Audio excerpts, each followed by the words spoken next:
మన మనిషిలో ముఖ్యమైన పార్ట్ ఒకటి లేకపోతే మనం భరించలేము. మనం సమాజాన్ని చూడాలన్నా కూడా, మనం బతకాలన్నా, సర్వైవ్ కావాలన్నా, ఈ అద్భుతమైనటువంటి ఎన్విరాన్మెంట్ ని చూడాలన్నా, ఈ పరిసర ప్రాంతాలని చూస్తూ మనం మన జీవనాన్ని సాగించాలనుకుంటే మనకు కావాల్సినటువంటి ఒక ముఖ్యమైన పార్ట్ అవయవం కన్ను.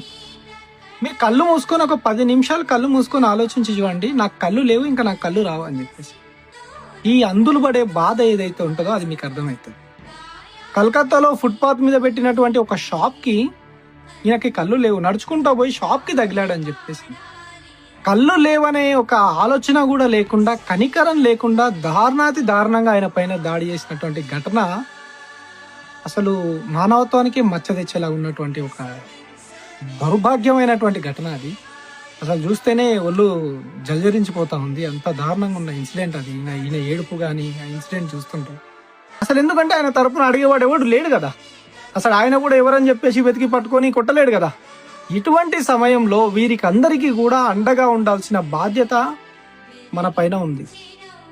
సమాజంలో వీరిపైన దాడులు జరుగుతున్నప్పుడు చూస్తూ కూడా స్పందించకపోవడం అనేది ఎంతో మూర్ఖత్వం. అది వీరికి అందరికీ కూడా అండగా ఉండాల్సిన బాధ్యత మన పైన ఉంది.